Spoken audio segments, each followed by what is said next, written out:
વિસ્તાર સાવલીના લામડાપુરા ગામે આગ લાગી હતી। રાજ શાહ કેમિકલ કંપનીમાં આગ લાગી। આગ લાગવાનું કારણ અકબંધ છે। આગ લાગતા અફરાતફરીનો માહોલ સર્જાયો હતો। જહેમત બાદ ભીષણ આગ પર કાબુ મેળવાયો છે। ધુમાડાના ગોટે ગોટા દૂર દૂર સુધી નજરે પડ્યા હતા। વિવિધ પ્રકારના કેમિકલ બનાવતી હતી આ કંપની। ગરબાડા તાલુકાના આદિવાસી સમાજમાં હોળી પહેલા આવતી પ્રથમ અગિયારસ આમલી અગિયારસ તરીકે ઉજવાય છે। આ દિવસે વર્ષ દરમિયાન અવસાન પામેલા સ્વજનોની અસ્થિઓનું વિસર્જન કરવામાં આવે છે। અન્ય સમાજોમાં મૃત્યુ પછી તરત અસ્થિ વિસર્જનની પ્રથા હોય છે, પરંતુ અહીં અસ્થિઓને સન્માન સાથે ઘર આંગણે અથવા ખેતરમાં માટીની કુંડીમાં સુરક્ષિત રાખવામાં આવે છે। ત્યારબાદ આમલી અગિયારસના રોજ રામડુંગરા ખાતે આવેલા ભીમકુંડમાં ધાર્મિક વિધિ સાથે અસ્થિ વિસર્જન થાય છે।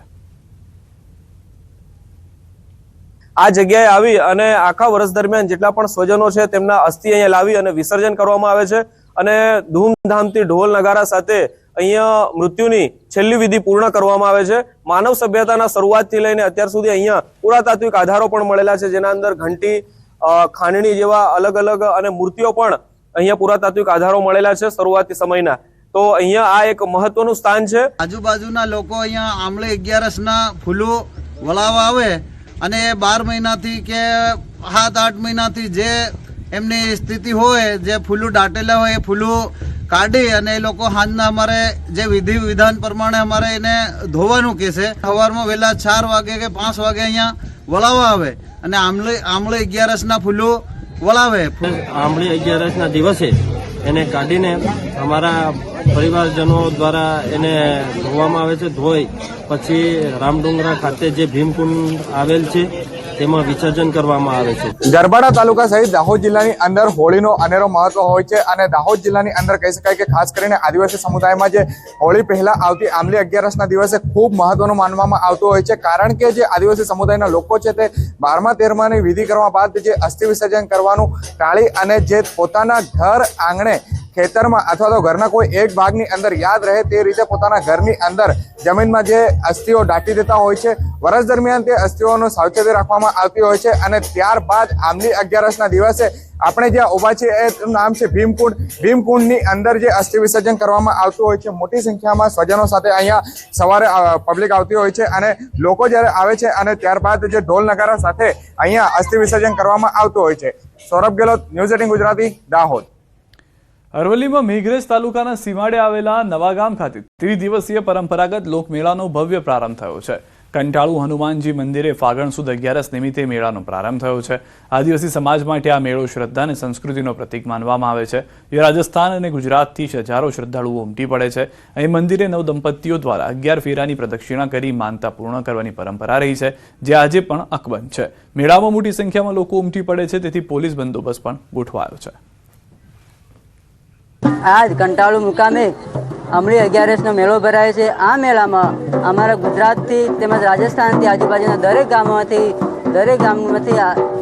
લોકો ઉમટી પડતા હોય છે અને અમારી આદિવાસીના લોકો અહીં હોળી તહેવારમાં જે ચીજ વસ્તુ મળતી હોય છે, હોળી ઢોલ નગારા, તેર કામઠાને અમારે સારી રીતે એમને ઉજવતા હોય છે। આદિવાસીની સંસ્કૃતિ છે અને આ સંસ્કૃતિને અમે વર્ષો પૂરતી જૂની છે અને આગળ વધારતા રહીશું। તો નવદંપતીઓ દ્વારા 11 પ્રદક્ષિણાની અનોખી પરંપરા છે। આદિવાસી સંસ્કૃતિના રંગે રંગાયો છે લોકમેળો। દ્રશ્યોમાં પણ આપ જોઈ રહ્યા છો જે રીતના લોકો મોટી સંખ્યામાં ઉમટી રહ્યા છે। પોલીસનો કડક બંદોબસ્ત અને 150થી વધુ જવાનોને પણ તૈનાત કરવામાં આવ્યા છે। મહીસાગર જિલ્લાના કડાણા તાલુકાનું એક ગામ જ્યાં દર વર્ષે યોજાય છે રાજીવ ગાંધીની યાદમાં ભવ્ય મેળો। જ્યાં વાત છે સરસવા ગામની, જ્યાં એક અનોખી પરંપરા છે। 1986થી સતત દર વર્ષે આજે પણ આમલી 11 નિમિત્તે પૂર્વ વડાપ્રધાન સ્વર્ગસ્થ રાજીવ ગાંધીની યાદમાં ભવ્ય મેળો ભરાય છે। ત્યારે આ વર્ષે પણ રાજસ્થાન બોર્ડર પર આવેલ સરસવા ગામે આદિવાસી લોકમેળો જોવા મળ્યો છે। આ મેળાનું મહત્વ છે કે વર્ષો પહેલા સરસવા તેમજ આજુબાજુના આદિવાસી વિસ્તારમાં ખૂબ મોટા પાયે દુષ્કાળ પડ્યો। ત્યારબાદ 23 માર્ચ 1986ને આમલી 11ના રોજ તે સમયના વડાપ્રધાન રાજીવ ગાંધી સરસવા ગામે તેમજ આજુબાજુના આદિવાસી ગામોની મુલાકાત લઈ આ વિસ્તાર દુષ્કાળગ્રસ્ત જાહેર કર્યો અને આ વિસ્તારની મુખ્ય સમસ્યા પીવાનું પાણી, રાશન, રોડ રસ્તા તેમજ શિક્ષણ અને અનેક વિકાસના કામો કર્યા હતા। તે વખતથી દર વર્ષે આ અનોખી પરંપરા ચાલે છે। આ આમલી 11માં રાજસ્થાનની પબ્લિક, ગુજરાતની અને એમપીની આ મેળો રાજીવ ગાંધી અને આમલી 11ના નિમિત્તે અહીં આ લોકો મેળામાં અહીં પૂજા અર્ચના કરવામાં આવે છે અને અને નીલકંઠેશ્વર મહાદેવની પૂજા કરવામાં આવે છે. તેમજ આ નિમિત્તે રાજીવ ગાંધીની પણ પૂજા અર્ચના કરવામાં આવે છે. 1986 ની અંદર દુષ્કાળ પડ્યો હતો ત્યારે 22 માર્ચના રોજ અમારા ગામની અંદર એ વખતના વડાપ્રધાન શ્રી રાજીવ ગાંધીએ અહીંયાની મુલાકાત લીધી હતી અને એ દિવસથી લઈને આજ દિવસ સુધી અહીંયા આંબળી 11નો મેળો ભરાય છે. રાજીવ ગાંધીના આગમનથી અમે સુવિધાઓથી વંચિત હતા. એ સુવિધાઓ અમને રોડ રસ્તા ને નિશાળોની સુવિધા અમને 86માં મળી હતી. ત્યાર પછી અવિરત સુવિધાઓ અત્યારે ચાલુ છે. આંબલી 11ના દિવસે નીલકંઠ મહાદેવ મંદિરમાં રાજીવ ગાંધીનો ફોટો મૂકી તેમની પૂજા અર્ચના કરી મેળો ઉજવાય છે. આ મેળામાં રાજસ્થાન તેમજ ગુજરાતના ખૂણે ખૂણેથી આદિવાસીઓ તેમજ અન્ય સમાજના લોકો આવે છે અને મેળાની મજા માણે છે. આ મેળામાં હોળીના તહેવાર નિમિત્તે વગાડવામાં આવતા ઢોલનું પણ મોટા પ્રમાણમાં વેપાર થાય છે. ઢોલ વગાડી ગીત ગાઈને લોકો રાજીવ ગાંધીને યાદ કરી આ મેળાને ઉજવે છે. ગુજરાત અને રાજસ્થાનની બોર્ડર ઉપર આવેલું સરસવા ઉત્તર ગામ કે જ્યાં આજે લગભગ 25 થી 30 વર્ષથી મેળો ભરાય છે અને એ રાજીવ ગાંધીના યાદમાં જ્યાં દુષ્કાળની પરિસ્થિતિ હતી એવી જગ્યાએ આવી અને પોતે અહીં એમના મંદિરનું સ્થાપન કર્યું અને મહાદેવની મંદિરની પૂજા થાય છે. દૂર દૂરથી ગુજરાત અને રાજસ્થાનની બોર્ડર પરથી ઘણા બધા લોકો અહીં મેળાનું આયોજકો એવા છે ગામના કે મેળાનું આયોજન કરેલું છે. અત્યારે બધા મેળામાં ફરી અને મજા માણે.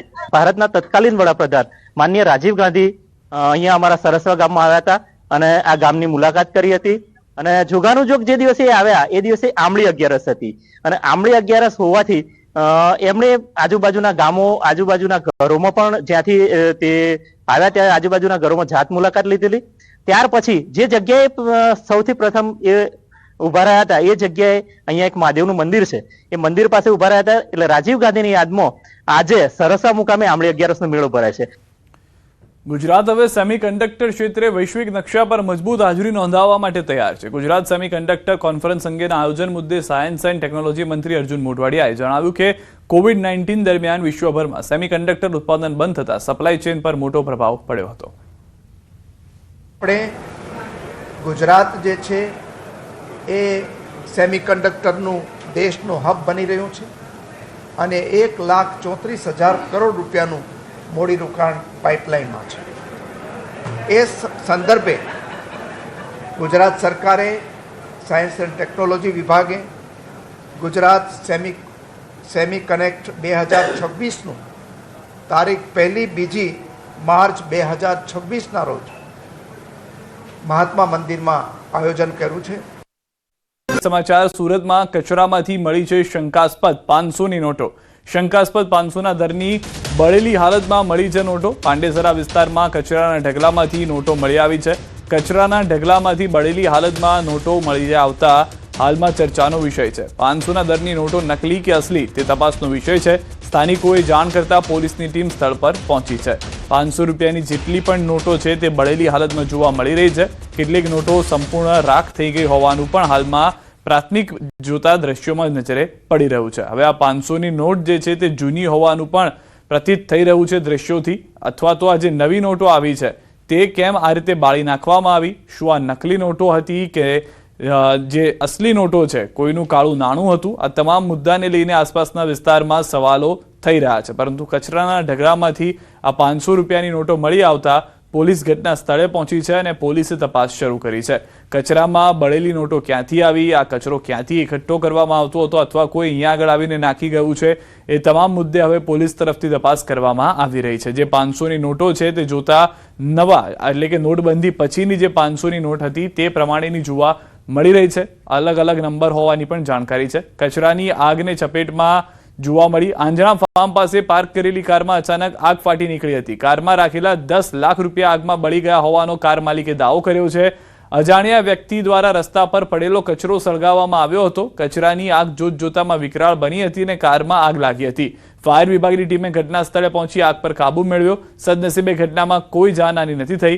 આગ લાગતા અફરાતફરીનો માહોલ સર્જાયો. આગમાં કારને મોટું નુકસાન થયું. જે હવે જાણકારી મળી રહી છે તે તપાસમાં સામે આવ્યું છે કે 10 લાખ રૂપિયા ગાડીમાં કેશ હતા કે જે ગાડી બળી જવાને કારણે આગ લાગી હતી તેમાં 10 લાખ રૂપિયા પણ બળી ગયા હતા. કચરાનો જે ઢગલો હતો તેમાં આ કોઈક વ્યક્તિ આવીને આગ લગાવી જાય છે. ગાડી ત્યાં આગળ પાર્ક કરેલી હતી જેમાં 10 લાખ રૂપિયાની 500ની નોટો હોવાની જાણકારી છે કે જે પણ બળીને ખાક થઈ જાય છે. તો જે આ જે નોટના ટુકડા છે જે રહીશો તરફથી સ્થાનિકો તરફથી ફરિયાદ કરવામાં આવી હતી પોલીસને, તેમાં પોલીસને આ બાબતની જાણકારી મળી છે. ફાયર બ્રિગેડને પણ કોલ કરવામાં આવ્યા હોવાની પણ જાણકારી મળી છે. પાંડેસરા, સુરત, લિંબાયતના દ્રશ્યો, શંકાસ્પદ મળેલી નોટો અને આગમાં 10 લાખ બળીને ખાક, આ દ્રશ્યો આપ જોઈ રહ્યા છો.